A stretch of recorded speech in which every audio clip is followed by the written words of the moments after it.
तो एक और इसेकाई एनिमे लेके आ गया हूँ।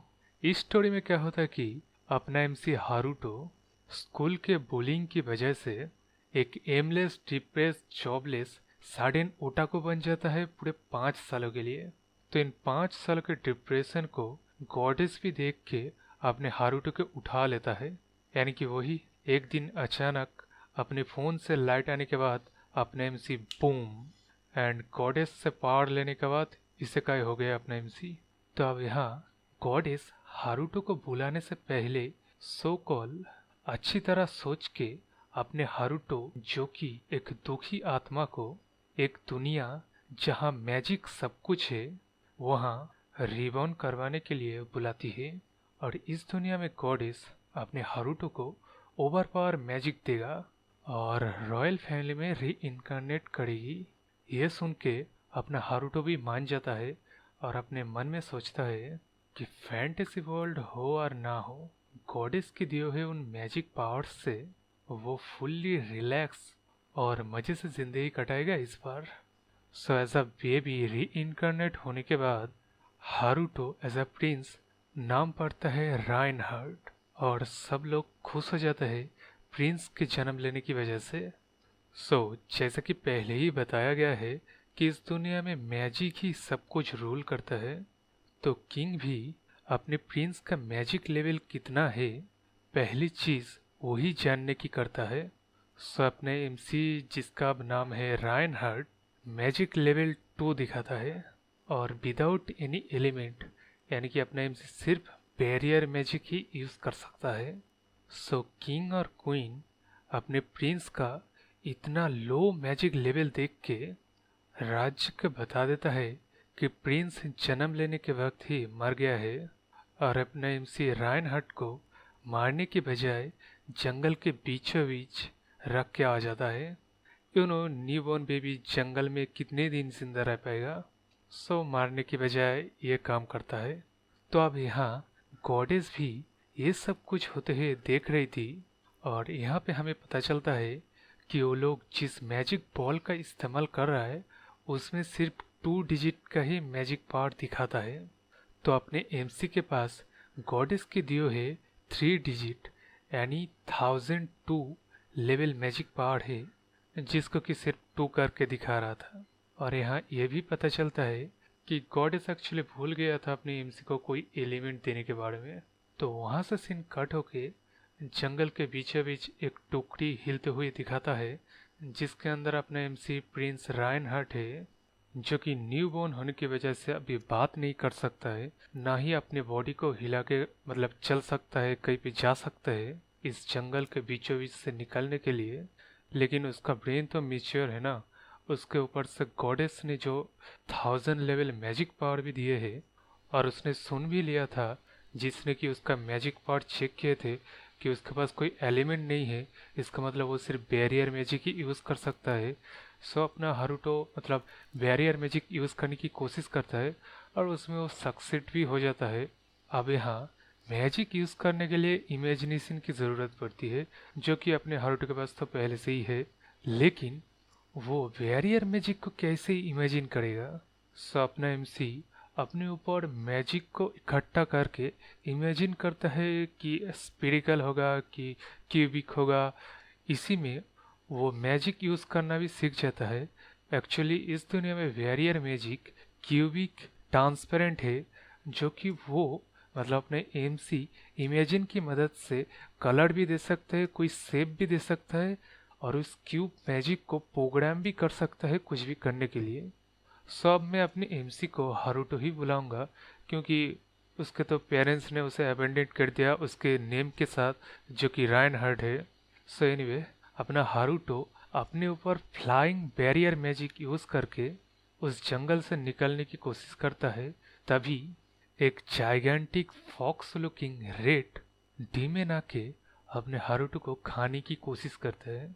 तब अपना हारुतो अपने ऊपर एक डिफेंस बैरियर मैजिक यूज करके उस जाइगेंटिक फॉक्स के ऊपर कई सारे पेड़ उखाड़ के मारता है। तब भी वो जाइगेंटिक फॉक्स मरा नहीं था। तब अपने एमसी हारुतो एक मैसिव चट्टान उठा के उसको मारने ही वाला था, लेकिन तभी वो जाइगेंटिक फॉक्स लुकिंग डीमन अपने आप को इंट्रोड्यूस करता है और अपने एमसी के सामने सरेंडर कर देता है। तो ये gigantic fox looking demon flame Fenrir है, जो कि जंगल में शिकार के लिए निकला था और अपने हारुतो के माना सेंस करके उसको खाने के लिए आ जाता है। सो अब यहाँ फ्लेम फेनरियर अपने एमसी के साथ कम्युनिकेट करने की कोशिश करता है, ये जानने की कि वो कौन से स्पीसीज है, क्योंकि दिखने में वो तो एक इंसान न्यूबॉर्न बेबी लग रहा है। तब अपने एमसी हारुतो एक स्पीच बैरियर अपने ऊपर यूज़ करके फ्लेम फेनरियर को बताता है कि उसका नाम हारुतो है और कि वो दूर के किंगडम की प्रिंस है, जिसके पास लो लेवल माना होने की वजह से उसके फैमिली वालों ने उसे इस जंगल में छोड़ दिया है। लेकिन फ्लेम फेनरियर एक डीमन होने की वजह से वो सेंस कर सकता है कि अपने हारुतो के पास इनॉर्मस अमाउंट ऑफ माना है, जिसकी वजह से वो फ्लेम फेनरियर अपने एमसी हारुतो को डीमन किंग री इनकारनेट मान लेता है। यह मौका देख के अपना हारुतो भी उस फ्लेम फेनरियर को बताता है कि मैं ही हूँ डीमन किंग और मैं तुम्हें माफ करता हूँ, जब तक तुम मुझे दोबारा हमला नहीं करोगे तब तक मैं भी तुमको मारूंगा नहीं। और फ्लेम फेनरियर को गुड बाय फ्रे बोल के वहाँ से निकलने की कोशिश करता है। लेकिन फ्लेम फेनरियर एक डीमन होने की वजह से और अपने एमसी को डीमन किंग मानने की वजह से, जो कि उसके लाइफ को स्पेयर करते हुए उसको एक नेम भी दिया है फ्रे, इससे एक मास्टर सर्वेंट पैक्ट बन जाता है उन दोनों के बीच। अब इससे पहले अपने एमसी हारुतो इस पैक्ट को डिनाई या एक्सेप्ट करने की बात करता, उसको कमजोरी आ जाती है क्योंकि उसने कुछ खाया नहीं है। इतने ज़्यादा इनॉर्मस मैजिक पावर होने के बावजूद भी वो अभी भी एक न्यू बॉर्न बेबी है। सो अपने एमसी हारुतो फ्रे से ब्रेस्ट मिल्क डिमांड करता है। इस डिमांड को पूरा करने के लिए फ्रे अपने एमसी हारुतो के साथ मेट करने की कोशिश करता है, क्योंकि सिर्फ एक मदर ही ब्रेस्ट मिल्क प्रोवाइड कर सकता है। तो इस मिसअंडरस्टैंडिंग को फ्रे को समझाने के बाद वो लोग अगला कुछ प्लान करने वाले ही थे कि तभी एक वॉरियर नाइट लुकिंग बंदा अपने हारुतो को इस जंगल से ले जाने के लिए आया है। अब यहाँ ऑब्वियसली फ्रे प्रोटेस्ट करता है, लेकिन इस वॉरियर लुकिंग बंदे के पास ब्रेस्ट मिल्क है, फुल तैयारी है कि किसी को पता ना चले कि प्रिंस अभी भी जिंदा है या कोई उसे उठा के ले ना गया हो।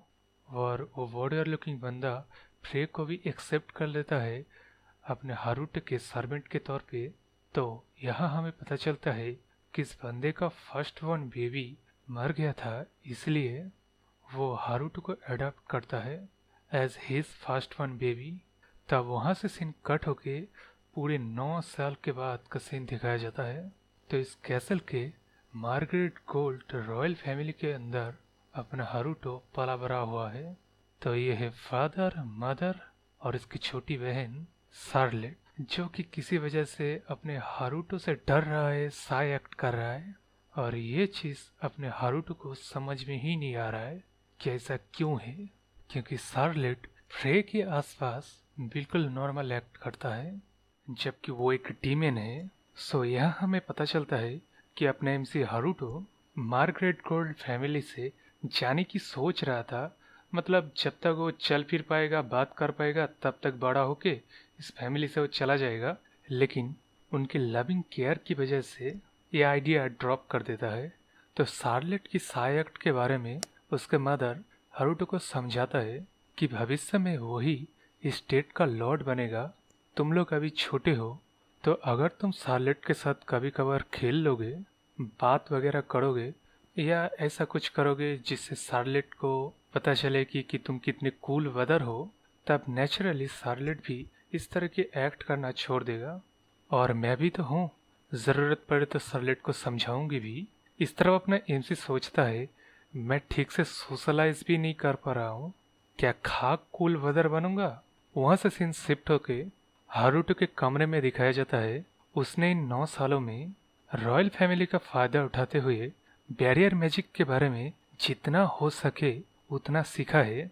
जैसा कि दिख रहा है हारुतो ने इनफ सीख लिया है जिससे वो इतना कैपेबल हो चुका है कि वो अपना एक रोबोट क्लोन भी बना सकता है। जिसको छोड़ के किसी को हर्ट किए बिना अगर ज़रूरत पड़े तो वो जा भी सकता है। लेकिन फ्रे जिसके साथ मास्टर सर्वेंट कांटेक्ट है अपने हारुटो के साथ, वो तो हारुटो के क्लोन के साथ कभी नहीं रहेगा। वैसे भी ये रोबोट अभी तक बात तक नहीं कर पाता है। सो अपना हारुटो ये सब कुछ सोच रहा था, प्लान कर रहा था अपने रूम में। तब उसके फादर उसको स्वॉर्डमैनशिप ट्रेनिंग देने के लिए बुलाता है। जिस बच्चे का मैजिक लेवल 2 है, कम से कम उसको तो स्वॉर्डमैनशिप आना चाहिए अपने आप को प्रोटेक्ट करने के लिए। बिल्कुल यही बात उसके फादर उसको बताता है। लेकिन हारुटो का चेहरा देख के उसका फादर उसको पूछता है कि स्वॉर्डमैनशिप के अलावा क्या कुछ और करने के इंटरेस्ट है। तो अपना हारुटो बताता है कि उसे मिथिकल एरा की लॉस्ट मैजिक सीखने का मन है। ये बोल के ट्रेनिंग से भागने वाला था, लेकिन उसके फादर उसको एक वुडन शॉट देके अपने हारुटो के पास कितना स्वॉर्ड्समैनशिप टैलेंट है चेक करने वाला था। लेकिन हारुटो को तो पता है कि उसका फादर एक सीजन वॉरियर है, जिसको कि अर्थ सैटरिंग वॉर हैमर भी कहा जाता है। ऐसे वॉरियर के हाथों एक भी बार खाना बिल्कुल नहीं चाहता था वो। सो उसने अपने ऊपर physical ability enhance warrior use किया, जिससे पहले बार में ही वुडन शॉट को तोड़ दिया। दूसरे बार में अपने फादर का एक हिट टॉच करने के चक्कर में पूरे 1 मंजिला ऊंचा जंप मार दिया। और ये सब कुछ उसके इमेंस मैजिक पावर के वेरियर की वजह से हुआ, जिसके बारे में उसे भी ठीक से पता नहीं है, क्योंकि उसने दोबारा चेक किया था अपने मैजिक पावर के बारे में कि कितना है। और ये भी जाना इस दुनिया के हिस्ट्री में सबसे पावरफुल मैजिक यूजर के पावर भी 77 था। तभी एक बार तो उसने सोच भी लिया था कि गॉडेस ने जो पावर दिया है वो 1000 डिजिट तक भी जा सकता है। तभी तो वो वैरियर मैजिक यूज करके जो चाहे वो बना सकता है। लेकिन ये बात सुन के ह्यूमैनिटी के हिस्ट्री में सबसे पावरफुल मैज का भी पावर 77 था, तो उसका होप डाउन हो गया। यहाँ उसका फादर सोचते हैं कि उसको कोई इनेट अवेकिन मिली है, जिससे उसका फिजिकल एबिलिटी तो बढ़ गया है, लेकिन वो फिर भी एक बिल्कुल एमेचर की तरह मूवमेंट कर रहा है। तो यहाँ हारुटो का ट्रेनिंग ना करने का प्लान पूरी तरह से पलट गया। तो अब उसे हर दिन स्वॉर्ड्समैनशिप का ट्रेनिंग करना पड़ेगा।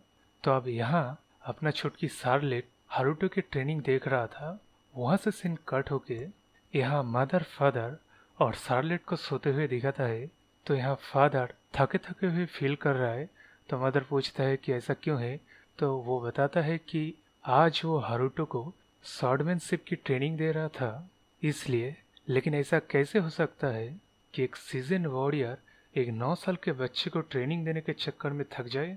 तो यहाँ फादर बताता है कि अपना हारुटो कोई डीमन री इनकारनेट हो सकता है, क्योंकि रॉयल फैमिली के हिस्ट्री रिकॉर्ड में ऐसा इंसिडेंट भी रिकॉर्डेड है जहाँ उनके एंसेस्टर में कोई एक डीमोनिक ट्रेड रखता था।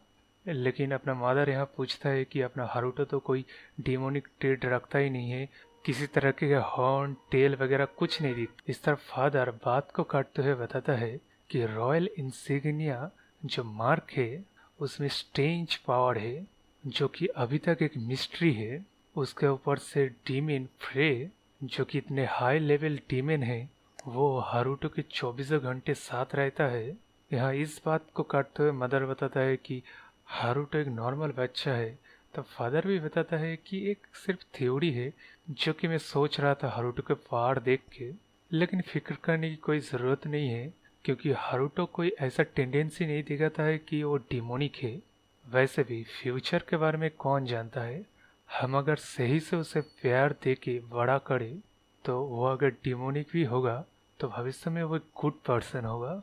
तो जब ये सब डिस्कशन हो रहा था तब अपना छुटकी शार्लेट सोया हुआ नहीं था, वो सब कुछ सुन रहा था। और ये सब कुछ सुन के वो भी मन में सोचता है कि हारुटो डीमन तो नहीं है, लेकिन उसके साथ कुछ ना कुछ गड़बड़ तो ज़रूर है, कुछ मिस्ट्री ज़रूर है। तो इस एनिमे के इस पार्ट आपको कैसा लगा कमेंट करके बताइए। सब्सक्राइब कर लीजिए, लाइक कर दीजिए, और इसका पार्ट 2 जल्दी आने वाला है।